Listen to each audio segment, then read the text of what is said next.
नमस्कार, छत्तीसगढ़ फर्स्ट में आप सभी का स्वागत है। मैं कचन कोसले। आज की टॉप 10 न्यूज। देश में अब तक 4.5 लाख लोगों को दी गई वैक्सीन, सिर्फ 0.18% लोगों को हुआ साइड इफेक्ट। स्वास्थ्य सचिव राजेश भूषण ने कहा कि देश में सिर्फ 0.18% लोगों को वैक्सीन के बाद दुष्प्रभाव देखे गए हैं। उन्होंने कहा कि टीकाकरण के बाद सिर्फ 0.002% लोगों को अस्पताल में भर्ती किए जाने की जरूरत पड़ी। संसद की कैंटीन में अब सांसदों को नहीं मिलेगा सब्सिडी वाला खाना।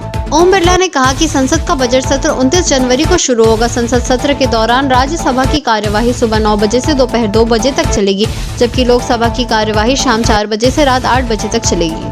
किसानों को बातचीत के लिए राजी करना हमारे सामने सबसे बड़ी चुनौती। अनिल घनवंत ने कहा कि यह निर्णय लिया गया है कि किसानों के साथ पहली बैठक 21 जनवरी को होगी। फिजिकल मीटिंग उन संगठनों के साथ आयोजित की जाएगी जो हमें व्यक्तिगत रूप से मिलना चाहते हैं। शीना बोरा हत्याकांड आरोपी इंद्राणी मुखर्जी की जेल की हरी साड़ी पहनने की छूट देने की अर्जी खारिज। शीना बोरा की हत्या के मामले में अभियुक्ता इंद्राणी मुखर्जी ने मुंबई की विशेष सीबीआई अदालत में एक अर्जी दाखिल की थी, जिसमें दोषी की यूनिफॉर्म हरी साड़ी पहनने से छूट की मांग की गई थी। अलकमान से होगी मुलाकात। दिल्ली रवाना हुए डॉक्टर रमन जेपी नड्डा से करेंगे मुलाकात। प्रदेश के सियासी हाल पर नई रणनीति बनाने पर हो सकती है चर्चा। छत्तीसगढ़ के पूर्व मुख्यमंत्री डॉक्टर रमन सिंह मंगलवार को दिल्ली के लिए रवाना हो गए। एयरपोर्ट पर मीडिया को जानकारी देते हुए डॉक्टर रमन सिंह ने कहा कि करीब 8 महीने बाद वह दिल्ली जा रहे हैं। कुछ पारिवारिक काम भी है। सबसे महत्वपूर्ण यह है कि उन्होंने भाजपा के राष्ट्रीय अध्यक्ष से मुलाकात का समय लिया है। पार्टी प्रमुख जेपी नड्डा से मिलकर संगठन की गतिविधियों और छत्तीसगढ़ की सियासी हाल पर वे बातचीत करेंगे। अलकमान से मिले इनपुट के जरिए छत्तीसगढ़ में सियासी रणनीति तैयार की जा सकती है।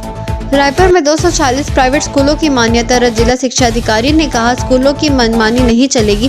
संचालक बोले, अफसर सिर्फ पैनिक क्रिएट कर रहे।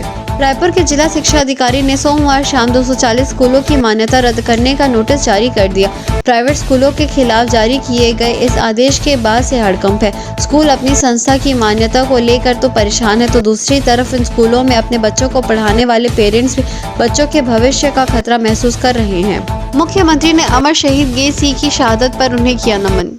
मुख्यमंत्री श्री भूपेश बघेल ने देश की आज़ादी के लिए बलिदान देने वाले अमर शहीद गेन सिंह को उनकी शहादत दिवस 20 जनवरी पर नमन किया है। छत्तीसगढ़ के इस महान सपूत को 20 जनवरी सन 1825 को परलकोट के महल के सामने फांसी दी गई थी। मुख्यमंत्री श्री भूपेश बघेल ने कहा कि शहीद गेन सिंह ने अंग्रेजों के शोषण के विरुद्ध आवाज उठाई और बस्तर के आदिवासियों के अधिकारों के लिए संघर्ष किया। चीन ने बनाई सुपर फास्ट फ्लोटिंग ट्रेन 1 घंटे में तय कर सकती है 620 किलोमीटर। दावा किया जा रहा है कि ये मंगलेर ट्रेन देश में हवाई जहाज से यात्रा करने वाले लोगों के लिए एक अच्छा ऑप्शन बन सकती है। अभी यहाँ हवाई जहाज की मैक्सिमम स्पीड 900 किलोमीटर प्रति घंटा है।